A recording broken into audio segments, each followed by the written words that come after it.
Yeah. Here I've got, so we got cargo new. We did that. Hello world. So now we want to like read this descriptor like from the environment. So this will be our first Rust logic. So if you go to the Rust book, there's some stuff about oh, no, that link isn't working. Shoot. All right, we're just going to read something from the environment. I might have to cheat off my existing logic. There is, let's make a .env file, and we'll say wallet descriptor. All right. So it's kind of like an xpub plus. So it has an xpub in it, or in this case a tpub because it's a test net. But it also has like what the derivation path is. So like this is, have you ever seen like walletrecovery.org? Like all these like, hey, you have the seed words, but you actually don't know enough to actually restore these funds. This is the other part that you need to know, like what kind of address this is. This is WPKH. This is the fingerprint, and this is the derivation path. So if you have all of this, then you're actually good. And so that that's BDK is all descriptor based. You know, I'm gonna cheat a lot more than I thought I would have to, because let's see. I just copy and paste their one. Yeah, if you know how to get your own descriptor, go for it. But I just steal theirs. It works for me because I'm not going to be spending this. Yeah, so what we want to do is we're going to load this environment variable from .env, and there's a library called .env. So if as soon as you want to do something in Rust, let's see.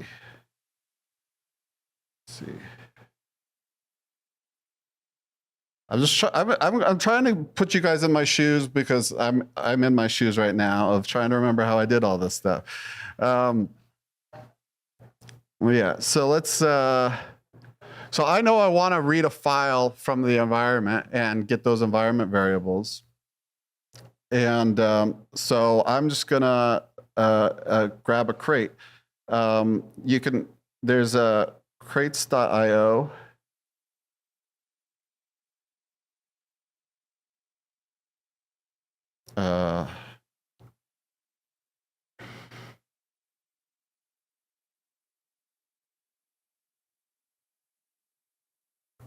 There's also, yeah, there we go. So this is a way to like browse libraries, a lot like npm.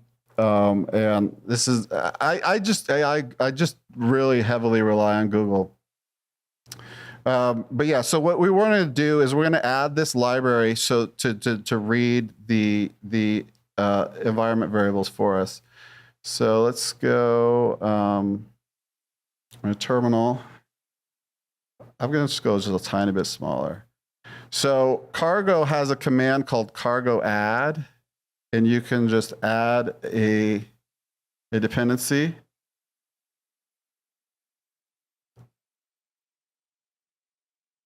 And now you can see the .env is now in my dependencies in my cargo.toml. That's a lot like a package JSON, basically. And now I can import it in here.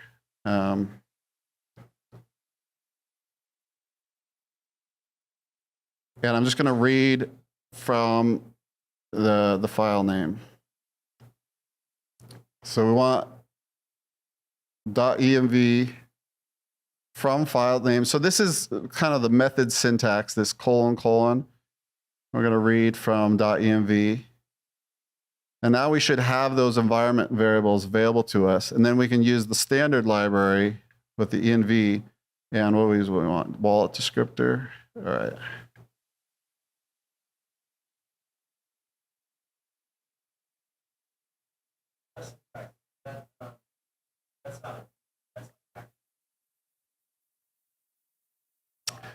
Yeah, actually, well, so let me show you a little bit about this import syntax. So something REST analyzer, it's, on my computer, it's command period. These like quick fixes are pretty helpful for imports. So if you see, it's saying like, so right now we don't have an env in our like current namespace. So I'm going to import standard env. And now I have an env because of this. So now I can use this var method, right? Now I could just, the other way I could do it is, so like it cannot find function from file name. So I have that, you know, I have the .env library, but I don't have that in my current, you know, working area. So what I can do is I can add an import like that. And so what I do is sometimes it's just really kind of a matter of taste, whether to be like really more explicit. Like we could also just do it like that. So we now, but like var is such a like a tiny little function. Like, I don't know, I think I'd rather have it like this, but that's kind of a matter of taste. So sorry if I'm a little all over the place, but yeah, let's explain. Yeah, this so we've imported this method from .env that will look at our env file, and now we're doing our first little bit of we're doing our first binding. So this is a let descriptor. So this is just a normal let in a programming language. And then it's gonna look up what is the invar set for wallet descriptor. And hopefully that's what I did. Yep, I called that wallet descriptor. And you see that I've got some yellow squiggly. This is an unused variable. So we can, GitHub Copilot's pretty helpful. We can print line this. We could also, something I really like to do in Rust is this debug macro. Which will print something out as well. And yeah, hey, we got a first mismatched type error. Let's see. Oh, yeah. So this is actually pretty nice. I didn't put a semicolon on here.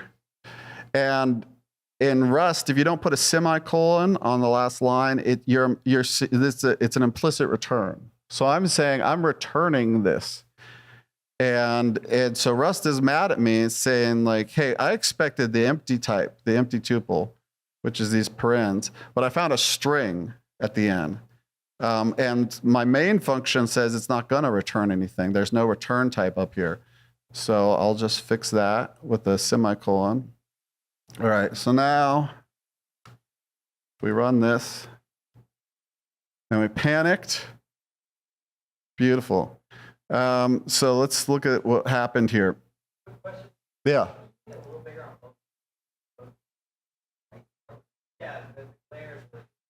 Light mode. Is that more readable? Maybe the glare.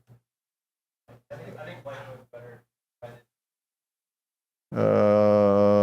Let's see. Theme. How do you do that? Theme. Can I toggle? There we go. Is that better? All right. Sorry, everybody watching this on the internet. Can we see the ENV file? Let me put this in quotes, see if that helps. So I've got wallet descriptor just in the root in the .env file.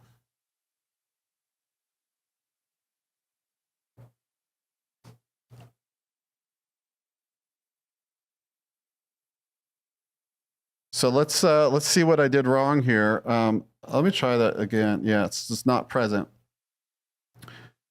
So thread main panicked at called result unwrap on an error value not present.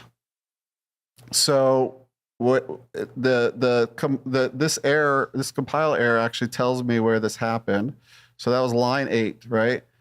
And so I unwrapped something, and what does that mean?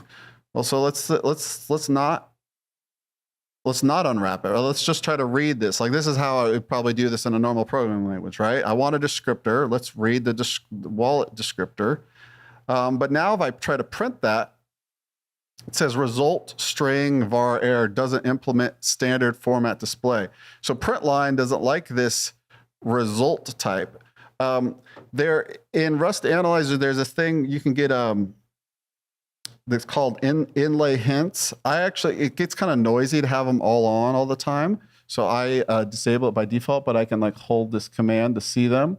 So you see this let descriptor it's not, we'd expect this to be a string, right? We're trying to read this environment variable that should be a string, but instead it's a result. And so that is a concept in Rust, and it's a really important concept, so it's worth taking plenty of time on. So result in Rust is an enum that could be either OK or error. And it's generic over the type of the OK value and the type of the error value. And so in our case, this is if we look at this again, this is a result string var error. So have people dealt with generics before? I mean, I know they were pretty new to me when I started with Rust. But that just means, these could be of various types. And in this case, what we have is a string or a var error. And so that means that the OK type is going to be a string and the error is going to be a var error. And what this allows you to do in Rust is to, at compile time, like I was talking about before, Rust says, hey, you're trying to do something that might not work out.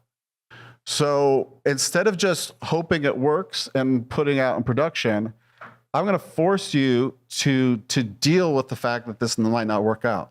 And so you need to check if you actually got OK, or if you have an error, you should deal with that error. The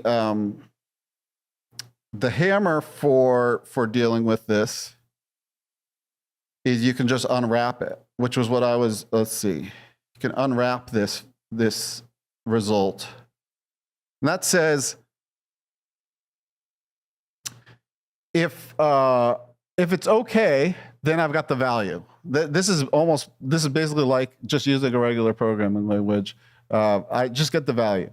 But if it's not OK, I'm going to panic. The program will crash. And I'm doing that for the reasons of safety. Like we've gone past a point in the program's logic that I clearly understood.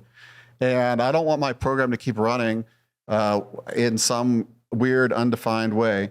So I'm just going to crash. The other thing we can do with this, so if we don't unwrap this, let's call this result descriptor, and we'll say, let me close that over there. Oh, and GitHub Copilot helps me again.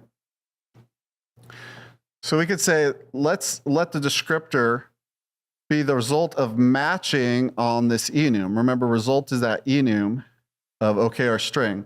And then we'll just go through the branches. If it's OK, we destructure out this value and we return the value that we actually want. And if it's an error, we'll panic and we'll print the error. So let's try to run this. Try to run this again. Match is exactly like a switch statement. Yeah, the matching on enums is really nice in Rust, and it has some powers and capabilities that aren't very common in a lot of languages. Switch statements, but yeah, it was pretty similar. Yeah, so it still says the environment variable not found. So I don't know what I'm doing wrong, to be honest. Does anybody have any ideas? I might. Yeah. Can you try to import that variable from the command line and running it? Just do export wallet descriptor and the string, and then seeing if the .env library picks it up. It's working for me. Well, that worked. Yeah. Can you do this? Can you export a file? No.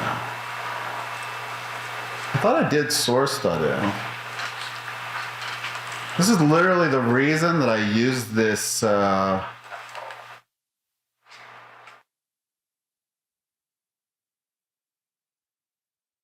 This .env. Also, see, I already cheated up here too. From file name is also return a result of a path.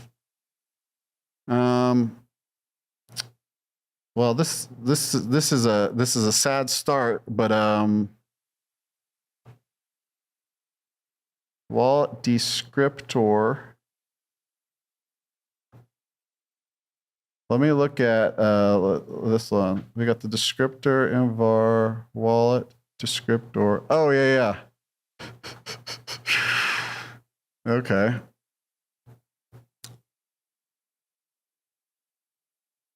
I didn't copy and paste enough code. So let's look at this.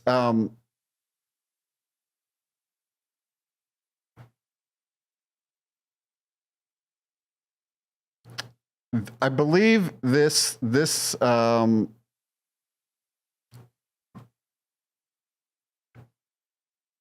confusing me. This function adds some paths, and then this function actually, this is why I always look at the examples directory, because they'll let me know about this. I think this is what actually like actually loads them.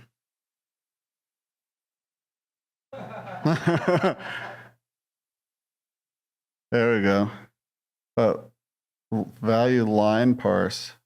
So we got a new unwrap failure.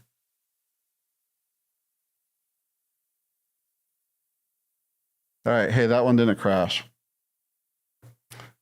So what this OK does, I don't know why it didn't work with unwrap, but yeah, we've got our descriptor now. That's exciting. I just got rid of that just to remind myself like that these are from this .env library. Like this isn't some function I wrote. Like this is in the .env space namespace. And I could also, get rid of this one and just use it like that. All right. Hey, we've got some working code. This is pretty exciting. Let's see. So let me go back to my to-do list.